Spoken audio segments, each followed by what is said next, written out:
হরে কৃষ্ণ। আমি বিরাজ রায়, আপনারা দেখছেন ব্রহ্মবাণী ইউটিউব চ্যানেল। দীনকৃষ্ণ ঠাকুরের একটা বক্তব্য আপনাদেরকে শোনাই, তারপর ওনার বক্তব্যের ভিত্তিতে আমি কিছু কথা বলবো। তা ওনার বক্তব্যটা আগে শুনুন। বোমগুলো বেরোচ্ছে, কেউ আমাকে ডিস্টার্ব করবেন না। আর একটা অনুরোধ, কেউ আমাকে এসে প্রণাম করবেন না, কারণ নারী জাতি মাতৃজাতি হয়। এই সমাজে রবীন্দ্রনাথকে কে জন্ম দিয়েছে? আপনাদের মতো মায়েরা। সেই জায়গায় যদি দেখি কোনো মা কাউকে প্রণাম করছে, এ বড় লজ্জার বিষয়। এই জগতে জন্ম দিয়েছে বাবা বিদ্যাসাগরকে, নজরুলকে, ক্ষুদিরামকে, বিনয় বাদল দীনেশকে। আমার সমাজের মানুষ, আমি চাই না তারা মাথা নোয়াক একটা গর্ধবের পায়ে। আমি তো ক্ষুদ্র প্রাণী। আমার কথাগুলো যদি সত্যি আপনাদের ভালো লেগে থাকে, তো আপনারা কথাগুলো শুনলেন যে নারী জাতি মাতৃজাতি, নারী জাতি জন্ম দিয়েছে বিনয় বাদল দীনেশকে, ক্ষুদিরামকে, রবীন্দ্রনাথকে, নজরুলকে। তো নারী জাতি হচ্ছে মাতৃজাতি। তারা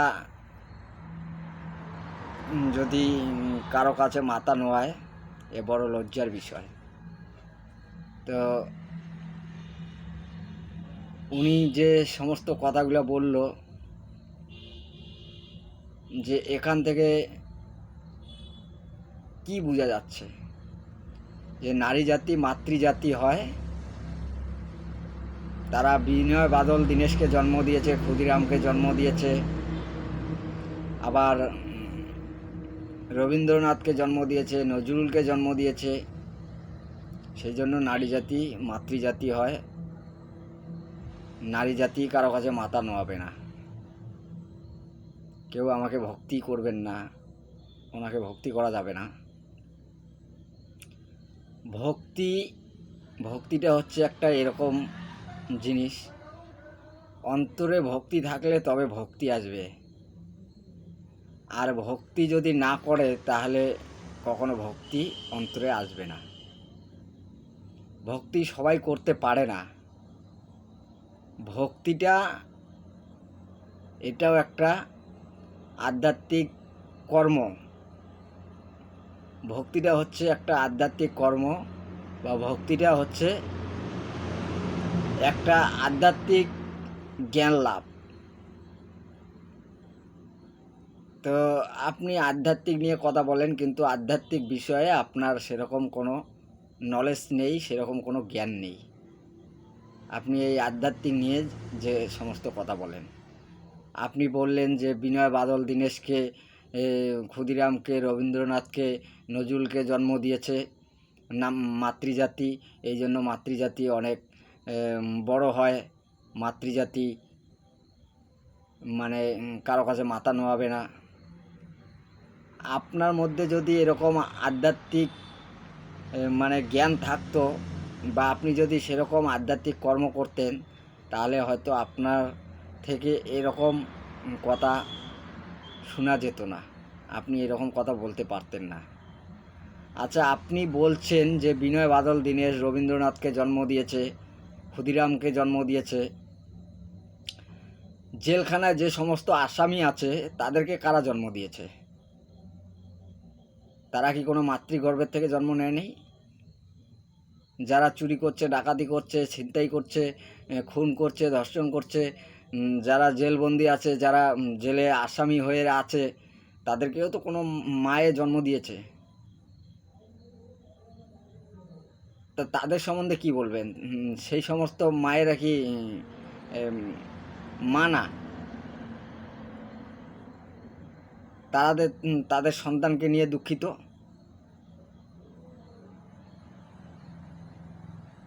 বিনয় বাদল দীনেশকে জন্ম দিয়েছে, এই জন্য আপনি বলছেন যে নারী জাতি মাতৃজাতি হয়। এইটাই আপনার ব্যাখ্যা।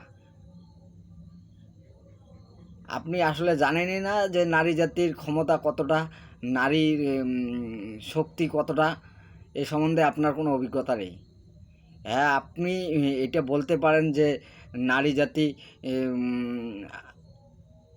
মাথা নোয়াবে না আমার পায়ে, কারণ আমি একটা ক্ষুদ্র প্রাণী, আমার মধ্যে সেরকম কোনো শক্তি নেই, ক্ষমতা নেই, আমি নারী জাতিকে রক্ষা করতে পারবো না, এটা আপনি বলতে পারেন। নারী জাতিকে রক্ষা করার জন্য পুরুষ জাতি, নারীকে রক্ষা করার জন্য পুরুষ জাতি। আর পুরুষের কাছে যদি মাথা না নোয়ায়, তা কার কাছে মাথা নোয়াবে? নারী জাতি তো শ্রেষ্ঠ, শাস্ত্রে বলছে, গ্রন্থে বলছে, আমিও বলছি আমার জ্ঞানের থেকে যে নারী জাতি শ্রেষ্ঠ। কিন্তু তাদের মধ্যে যদি ভক্তি, শ্রদ্ধা,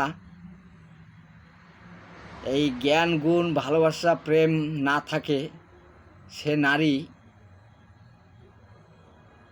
আনাড়ি হয়ে যাবে। সে নারীর কাছে তুমিও টিকতে পাবে না, আর সে নারীকে কখনো তোমার চরণে পড়তে দেখবে না। সে নারীর চরণ ধরে তোমাকে পড়ে থাকতে হবে।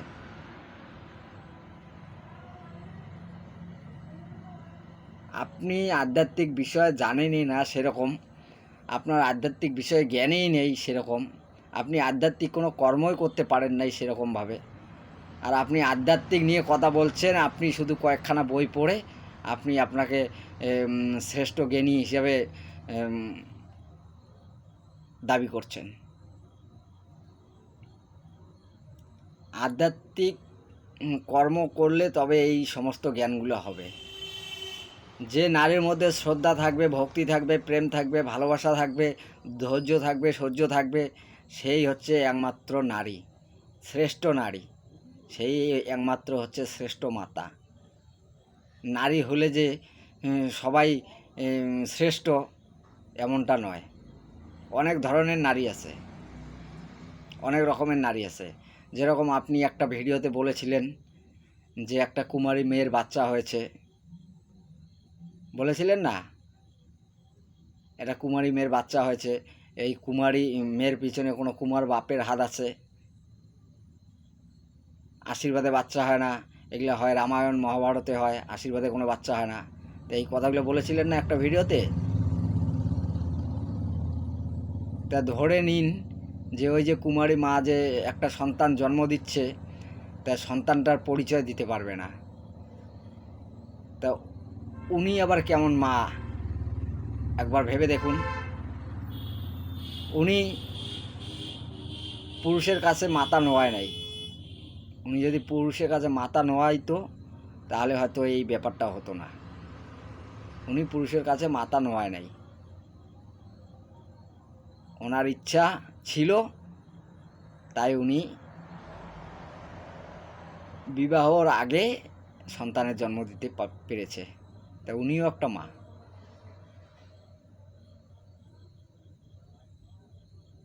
তা ব্যাপারটাই বুঝতে হবে। আপনি কথাগুলো বলেন, আপনারই মুখের কথা, হ্যাঁ, আর আপনি আবার এই কথাগুলোকে আবার একবার ভুল বলছেন, একবার ভালো বলছেন। তো এইরকম আরও অনেক প্রকার নারী আছে, এইরকম অনেক জায়গায় অনেক রকম নারী আছে, তারাও কিন্তু নারী। তাই বলি তারা শ্রেষ্ঠ নয়, তাদেরকে শ্রেষ্ঠ বলা যাবে না। একমাত্র শ্রেষ্ঠ নারী তারাই যাদের মধ্যে ধৈর্য আছে, সহ্য আছে, যাদের মধ্যে জ্ঞান আছে, গুণ আছে, ভক্তি আছে, শ্রদ্ধা আছে, তারাই হচ্ছে শ্রেষ্ঠ নারী।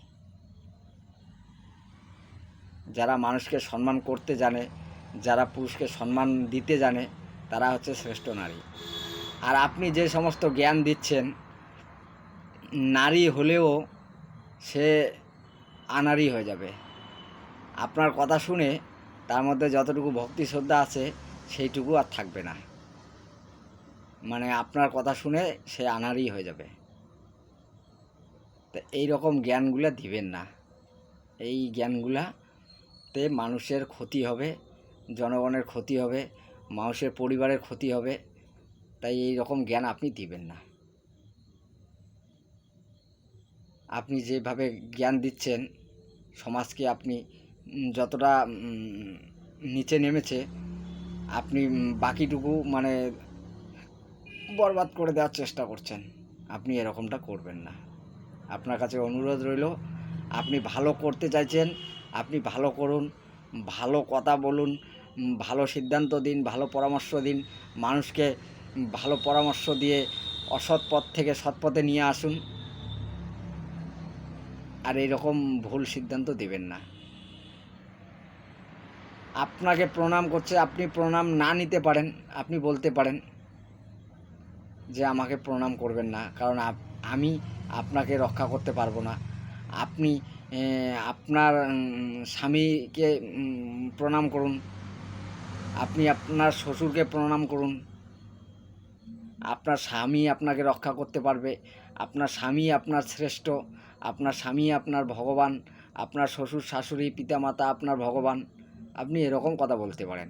যে আপনি একটা কথা বলে দিলেন হুট করে যে নারী শ্রেষ্ঠ, নারী যদি দেখি কোনো পুরুষের পায়ে প্রণাম করছে, তা আমি ভাববো যে সেটা কতটা লজ্জার বিষয়। এরকম কথা বলবেন না। একজন নারীকে রক্ষা করার দায়িত্ব পুরুষের, আর সে নারী যদি কলঙ্কিত হয় সেটাও পুরুষের জন্যে। তাই নারী সবসময় চাইবে পুরুষের সম্মান করতে বা পুরুষকে সম্মান দিতে। আর সমাজে কিছু কিছু পুরুষের নামেও কিছু কিছু কলঙ্কিত পুরুষ রয়েছে, বা কিছু কিছু রাক্ষস ব্যক্তি রয়েছে, কিছু কিছু অজ্ঞানী ব্যক্তি রয়েছে যারা সম্মান করতে জানে না, নারীকে সম্মান দিতে জানে না। তা আপনি এরকম কথা বলবেন না। আপনি সমাজ থেকে এই ভক্তি শ্রদ্ধাটাকে তুলে দিবেন না। আপনি যা বলবেন একটু বুঝে সুঝে বলুন। মানুষের ভালো করতে চাইছেন, ভালো অবশ্যই করুন, কিন্তু ভালো করতে গিয়ে খারাপ করবেন না। তো এই ভিডিওটা এখান থেকে, নমস্কার। ভালো থাকবেন, সুখে থাকবেন, খুশি থাকবেন, আনন্দে